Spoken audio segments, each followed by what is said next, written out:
Okay, let's set the scene.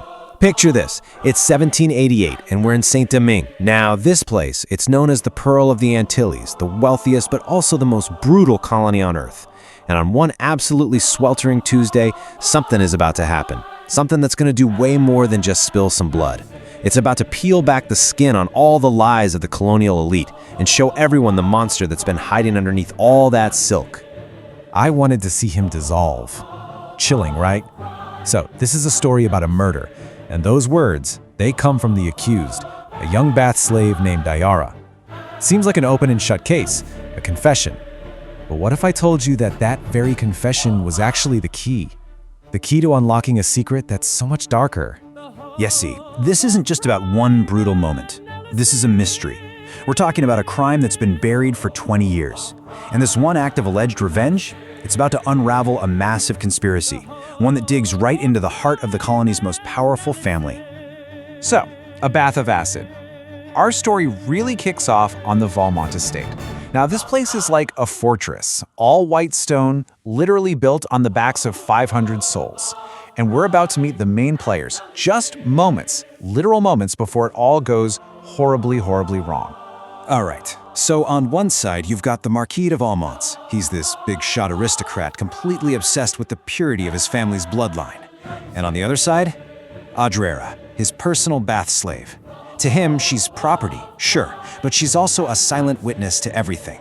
And she has this one feature that just haunts the Marquis, a single, startlingly violent eye. For him, looking at that eye was like seeing a ghost from a past he desperately tried to bury. Now, into this powder keg steps our investigator, Dr. Julien de Beaumont. This guy, he used to be a celebrated physician back in Paris, but a major scandal sent him running for his life, all the way to the colonies. Now? Well, now he's cynical, totally broke, and just morally exhausted. And get this, he's tied to the Valmont estate because he owes the Marquis a mountain of gambling debt. He's basically a prisoner himself, just in a different kind of servitude. And then it happens. The moment of ignition. The Marquis steps into his morning bath, all prepared by Ara, just like every other day. Except today, the fancy scented oils and soaps, they've been swapped out, replaced with concentrated caustic acid. There's this single heartbeat of silence, and then a scream. A scream so primal, it actually silences the birds outside. The master of the estate is literally dissolving in his own bathtub, his flesh just melting away from his bones. So, now we're with the doctor. Julien gets summoned to this absolutely chaotic scene. He finds the Marquis has been moved to a bed, his body just covered in these raw, weeping craters. But as he's desperately trying to save this guy's life, he stumbles onto a clue that is about to change absolutely everything. You see, the acid, it had this completely unintended effect. As Julien is working, he starts to notice that the chemical burn stripped away more than just skin. It seems to have dissolved years and years of heavy cosmetic powder. And underneath it all, a secret. Something etched deep into the tissue of the Marquis' shoulder. What he sees is an old, jagged scar. But this isn't a wound from the bath. Now, it's a brand, and he recognizes it. It's the brand given to galley slaves, the absolute lowest class of criminal from the prisons of Marseille. This was the mark of a common thief. And this just blows the whole thing wide open. The Valmonts? They were basically colonial royalty, their bloodline supposedly pure beyond question. So this meant the man screaming on the bed, the master of 500 souls, was a fraud. A total imposter who had built an entire kingdom on a stolen name. So Julien goes to confront Audrera. She was found standing right over the bath, holding the empty jar. But when he looks at her, really looks at her, all the pieces of this 20-year-old puzzle just start clicking into place with a terrifying clarity. As Julien meets Ara's gaze, that violet eye triggers a memory. Years ago on a slave ship, he'd found a hidden logbook.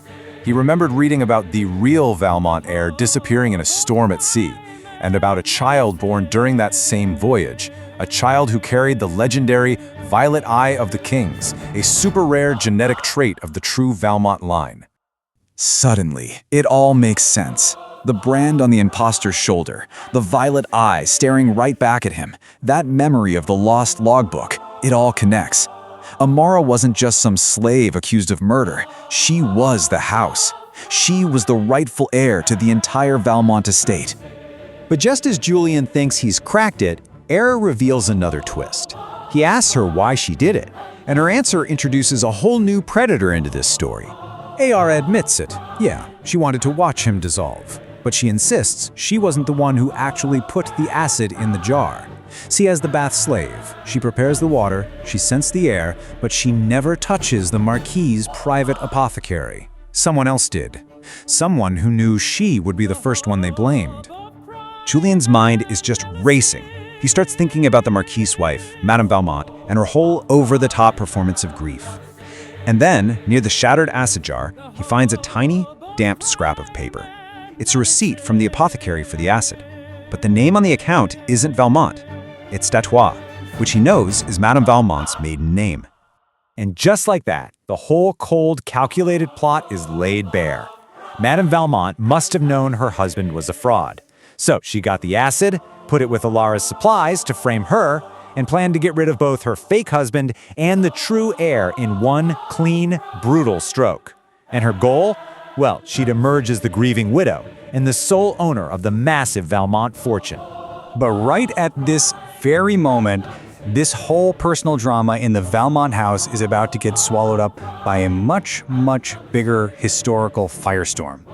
A reckoning is coming, and not just for one family, but for the entire island.